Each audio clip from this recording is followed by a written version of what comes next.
This is not a team that can afford to like have a meh performance.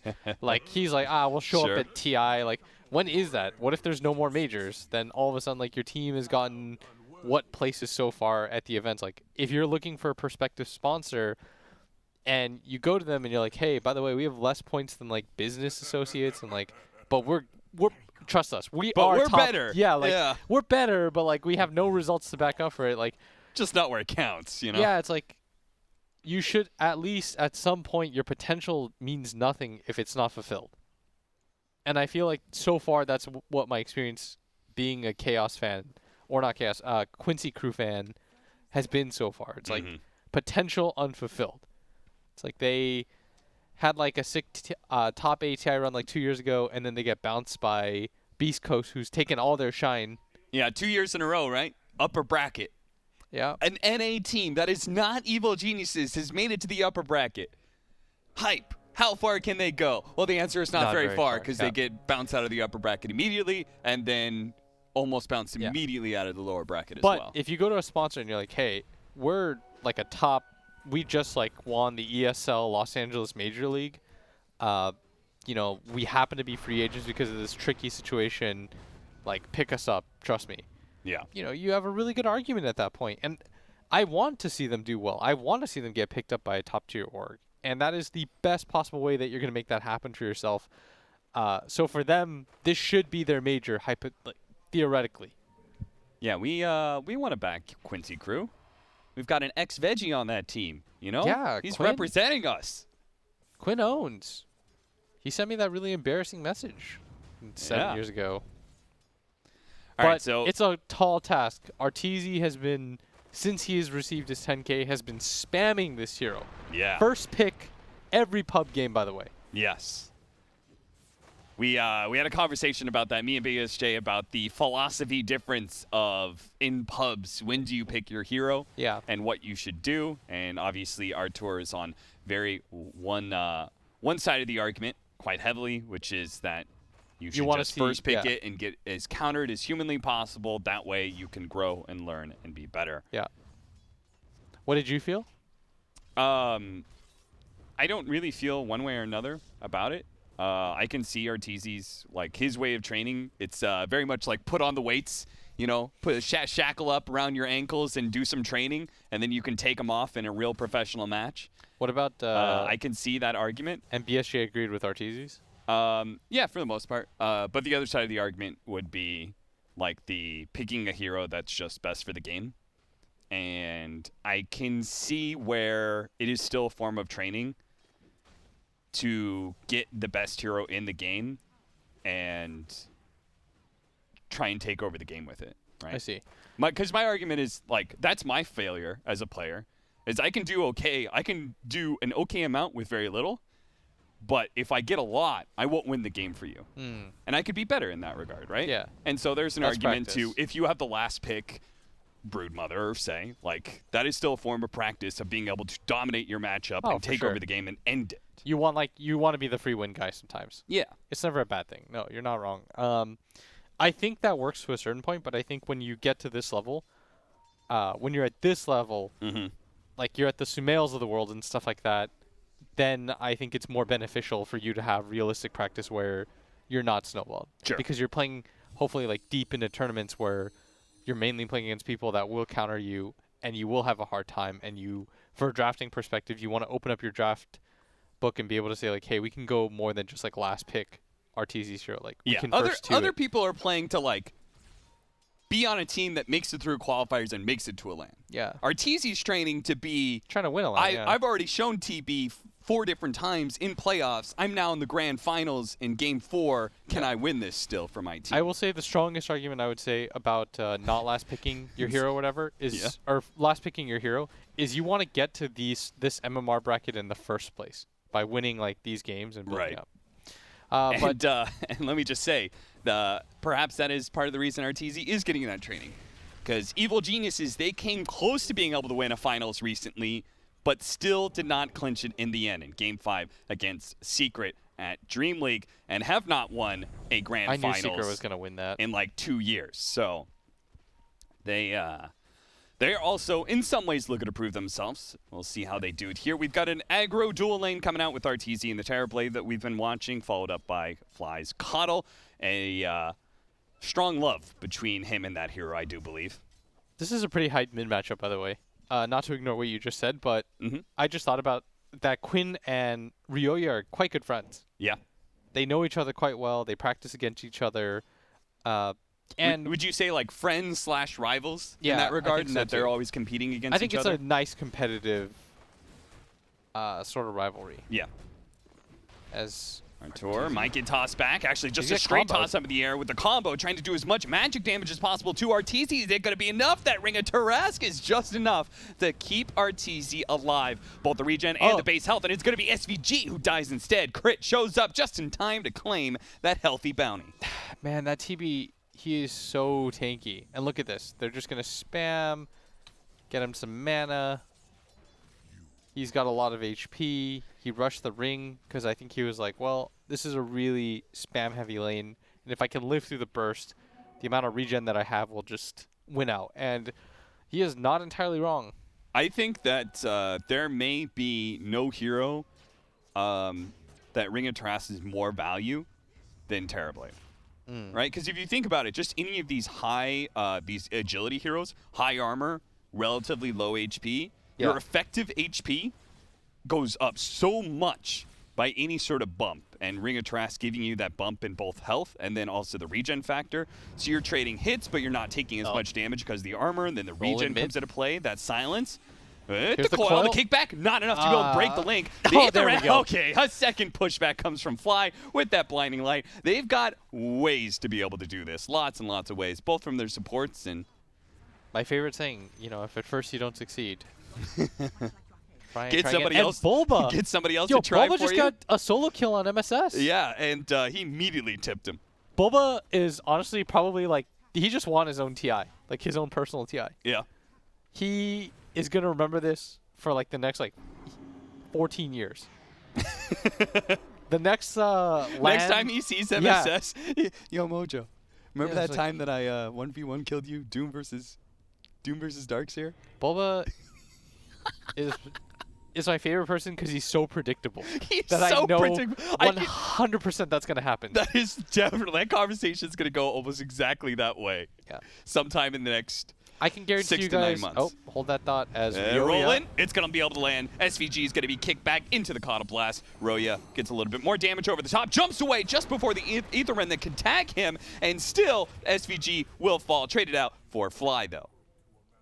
We see why the Void Spear versus Puck matchup usually goes so well, but I was going to say, there's two things I can guarantee you. It's like, one, if we say anything bad about Bulba, someone will tell him, and he will confront us about it shortly. We will get a WhatsApp message, and two, he will 100% say something to MSS after this game. Without, like, I would bet all the money that I have in the world that those two things happen. Not just, like, one, but two. Yep. I don't even need anything back, and I don't know, man. It was something so special about watching like his game. Remember when he was Mag and he did like 200 hero damage? Yeah. I was really hoping this would be that. But that was basically the end of like his playing, and now the pushback. He's had a revitalization here, and he's going to be able to show that by being able to kill MSS once again. This time with some helping hands as Roya comes over and ganks for him. But it has been kind of fun to see. I could see it'd be funny if he was, you know, repeat Mag performance, but I also think it's kind of fun to see him owning it up, since he was a player that was always known as to be like, oh, he's a smart guy in Dota, but he chokes when it matters, you know? Yeah. And, you know, he's also like the gatekeeper. If you displease him, like, you're never getting on any teams ever again. They're going to make a really nice rotation towards mid. And Bulba's trying not to show that he can get his Doom off. He's trying to get up the Doom off the Avalanche, though. Stun, just constantly preventing him from casting. Now it's too late. They're going to still try and kill SVG, but Bulba has wandered a little bit too far. Now it's going to be the turnaround. SVG does end up getting caught in that Illuminate that came out from Fly, but a trade of 1 for 2. 2 cores, especially from EG. A big win for Quincy crew. That was really well done by both Biver and by Quinn. Quinn understood that they were low enough, they had been stunned out, Really nice stun by Biver. And then he's like, oh, I can actually just commit. I'm going to burst them. There's no way that Bulba can... He really can't react fast enough to get the Doom off. Plus, he had the DD rune. And that was your highest net worth hero as well. Once again, trying to execute the combination. Will the Blinding Light be able to break it? Oh, the Avalanche stun.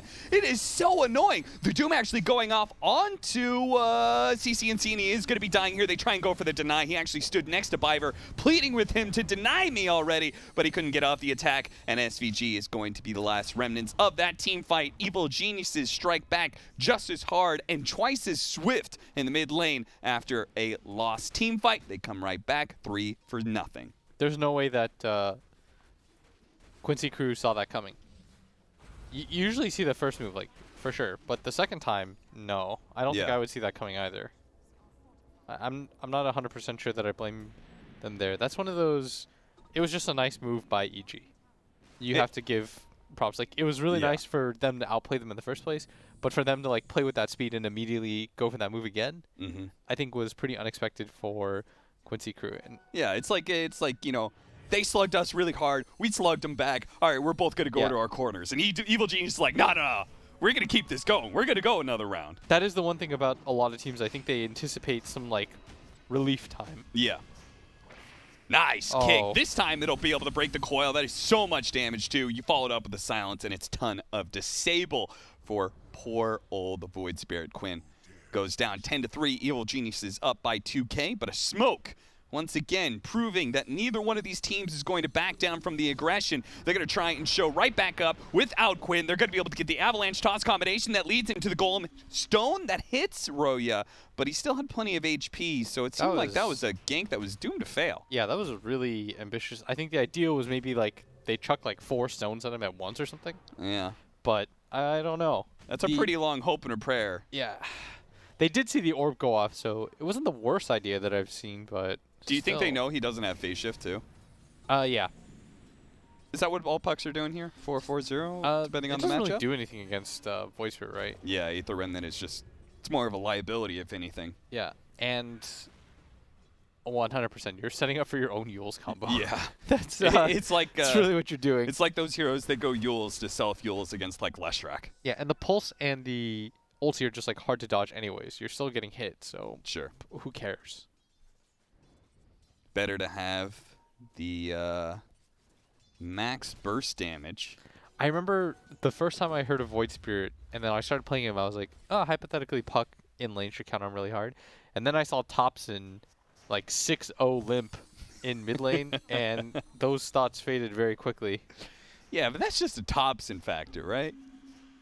Are there some mid players that you watch and you're like, oh, he won that matchup, and you're like, wait a minute, but that's that guy. Yeah, Thompson and Sumail. Thompson and Sumail? And mid one, yeah. Mid one's in that ranking? I'm just like, all right, cool. Like, I'm glad you did that. It doesn't help me at all, but... like, oh, so that's how Storm wins that matchup. I can't do that, but go them. I remember there was this time period where I was obsessed with Storm. I would pick him like every game. And I remember after TI. What? You mean like from 2010 to 2020, or is no? I don't play. I don't play that often anymore. But then I remember I was really struggling with the Quap matchup. This was like way back in the day, and I remember like Sumail won every single Storm versus Quap matchup. So I kept trying to watch it, and I was just like, yeah, I'm not doing this right. I remember I had that same feeling with like mid one, and I believe he played, I can't remember, it was some sort of melee against Monkey King, and he just ended up like, it doesn't matter, like, don't worry, I'll win this. Was it like Hunka? No, it was something worse than that. I can't remember, honestly. I'd have to go back and check. But all right, now that I'm done almost choking myself here, we got a push onto mid lane, Metamorphosis, and this is just what Terrorblade's good at. He was known for the longest time as just being this great death ball carry that would take towers at will for you. Yeah. But huge liability afterwards, right? Mm-hmm. So why is it there's still that liability? Why is he being picked up now? I think Brian had the best point for it. It's his biggest issue was his laning because of his regen. You can't really support his regen and it's like laning just wasn't very good. But now that you have items like Ring of Trask in the game that have been buffed up enough and they're nice to pick up for him, you've gotten rid of one of his biggest weaknesses, is like getting over that early hump where he's just this huge liability. Because he was always the same hero late game, right? Yeah. Like once you got him to like the mid late game, he got like 2 items, godlike hero. But getting him to that point in the first place was like a miserable experience. Same with like Spectre. I thought Brian actually had a really, really good explanation on that, and I don't want to take away any credit from that at all. Pushed away. Biver. He's zooming. Run around like a maniac thanks to that surge from Darkseer. Another point that Brian brought up. That having a no longer being a percentage-based change, but now flat, means a world of difference for a lot of the early game, when a lot of these heroes are naturally just slower. Percentage didn't do as much for them, but now means a lot. As you can see, Biver is going to make his introduction into the team fight, but it got silenced. Great play by Crit. Reading that before the toss could go off, but Bulba's still going to be pulled back in. They do manage to get off that Cuddle ultimate, though. The Will-O-Wisp is going to be able to control 2, and the coil onto 3. That is going to be all 3 of them easily falling as Quinn and UR will back off, seeing that the fight is already over. Evil Geniuses defend their mid tower once again. Quincy crew, they just cannot seem to get an opening there. Yo, no lie, this EG with like these 5 players are actually playing very fast, like good Dota. Like I like their moves a lot. I'm not saying like they're better or anything like that, but it's different. It's a little bit more fun to watch them, if I'll be totally honest, as you see that initiation into the team fight, and Bulba willingly going in, getting the call, or maybe making the call that they can fight this. I think he has a hood, right? Yeah, he's going pipe. He definitely has a hood. And he just pops the active. He's like, I'm not going to die. Really nice cuddle by Fly, who's honestly been like the hidden MVP so far in this game. Like Fly's had a very nice game so far. A couple of sick blinding lights to pop some coils. They do manage to get the Aegis there. Immediately, the mid tower is already gone, so they got a different objective out of it. Now will they win the fight afterwards? Well, it looks like SVG, as standard, he's already lost his life in the team fight. But can everyone else get out? It looks like not going to be the case for MSS. And now Quinn's going to be caught as well. There is going to be a chase from the Earth Spirit. He does manage to get another round of the coil. The toss over. Roya on top of him. Does manage to get the kill. Biver may have just tossed him to his death. As Quinn, I'm not sure if he, I think he might have survived. If he didn't get... yeah, the Earth Spirit ultimate was ticking on him, sure, but... yeah, that might have gotten him killed, if I'm honest. I mean, you throw the puck directly on top of him, and it's going to be a guaranteed death for Quinn. Either way, it was a rough team fight, once again, for Quincy crew. And they... I mean, watching Evil Geniuses execute these fights, it seems near impossible to win 5-on-5s. No, you can't win a 5-on-5. I think the 2 mid plays alone should have told them that. So, do you think Quincy crew is attempting to do the same thing over and over again, expecting a different result, but yeah, it'll never come, right? I'm not sure if they trust like their mid game is going to be stronger, so they were trying to push the pace, maybe catch EG unawares, but EG, they're not just farming, they're actually just like straight up 5-manning. Yeah. And kind of going for it. I mean, you could kind of see like, okay, Metamorphosis is on cooldown. Like, there's just a bunch of long cooldowns, right? Yeah. Doom, Metamorphosis, Coil, Will-O-Wisp, those last 2 aren't as long. But you probably think to yourself, okay, we lost that last team fight, but now there's some ultimates on cooldown. Run it back. Run it back. Try it again. And despite that, despite the cooldowns that have been used in the previous fight, there's always just another one available. There's always something to fight around for sure. And I think it's because of this puck pick. Maybe not like the best lane matchup in the Void Spirit. We saw that the Void Spirit had the highest net worth at one point and the most CS. But it doesn't matter if it's like the Beast Coast principle or like OG. If it's good for the game, does it really matter what the laning phase is going to look like? You'll recover because the hero's good for the game. You'll set up for the fight. You're looking for like that ideal fight rather than just trying to like snowball a lane win or something like that. And I mean, he's trying his best. He's like, I have to, at this point, carry us through a large portion of this game. And he's not going to be happy about it either because there's just so much to control him. It is not fun to play PL against Puck. Let me say. Yes. You can never escape. You just sit there. You don't get off one of your best abilities. You don't get to reset. That said, 1-to-1 carries. It is fun to play Phantom Lancer against Terrorblade now. Yeah. Right? Because Doppelganger dispels reflection, where that used to be one of the counters to you. Yeah, because everyone's PC would lag out, and if you had like a $10,000 PC, like you would inevitably just win. Yeah. And EG's got that DOS, you know they do. So yeah. It's a smart strategy. Nope, they're gonna run into Quinn here, who's gonna jump away. He's gonna be fine. They all need to get out though. SVG. SVG is certainly gonna be caught, right? He always is. Crit's gonna stay on top of him. The rest of Chaos sticking around. They do have an Ether Rim. That grabbed the puck. Maybe they can kill him. Oh, no, they're gonna get any coil. Now the coil on top of all of them with the Will-O-Wisp bomb. They can't go anywhere. And Terrorblade, he's just gonna lay into him. Oh, yikes. What a disaster. Biver? Okay, he's good. Biver's gone. That's a TP away. Yawar? Yawar might actually be okay Doppelganger. Fake it. Nice. He faked out the Yules, but they immediately knew afterwards that's not the real one that they caught. I actually think it's harder to be a good Phantom Lancer player against pros. Because they always know that you try. Yeah. They always know that you try. Against like... And we're going to see it again. And a lot of this is led off by Bulba, who just walks in very confidently, gives his team all the vision in the world, perfect pincer. And like, then what's the follow-up here? They just don't have the disables. They caught the puck. Then they 4-man gathered around. I mean, they have a lot of melee heroes. They have 4 melee heroes against Puck. Yeah. Like, this was not going to be a fun game.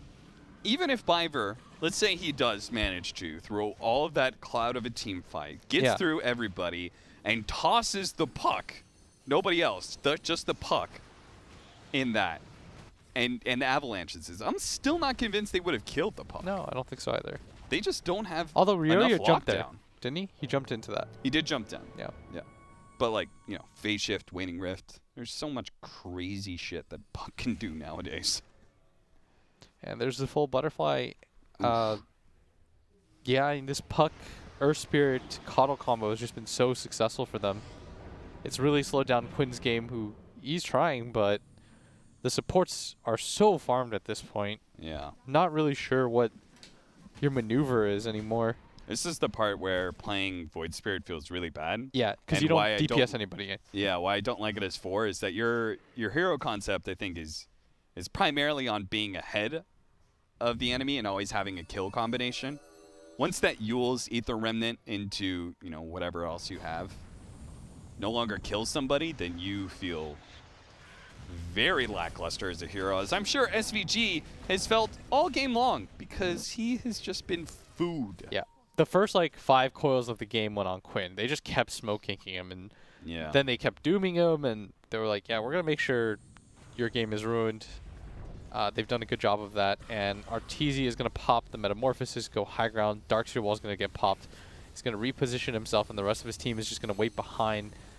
Now, they did get a Terrorblade reflection, or image here. Yeah. Off the wall of Replica. That is going to be really important in a team fight. That is going to be doing a lot of damage, especially if they can keep Arteezy kited here. The illusion does a little bit of damage here. It was a nice toss back, but again, no follow-up disables after the Ignorant. Then now they're going to be Will-O-Wisp catching 3 with the silence on it, 2 as well. A Blast right through the middle of it, and the supporting crew of MSS and SVG have to watch in despair as Yawar tries to fight through all of these heroes. Now he does manage to do so, but Arteezy's found the real one. Yawar sidesteps that roll in from Crit. Crit actually goes into the fountain, but it doesn't stop Arteezy from getting a triple kill. Now the Ultra MSS, are you going to give it to him? Are you going to be nice? No, don't do it. But man, they got rolled on. They have been getting worked. Yeah, they're just almost call the entire game. Yeah, Blitz. It's 4 melee heroes against Coddle plus Puck. It was not going to be a fun game. When it came to the team fights,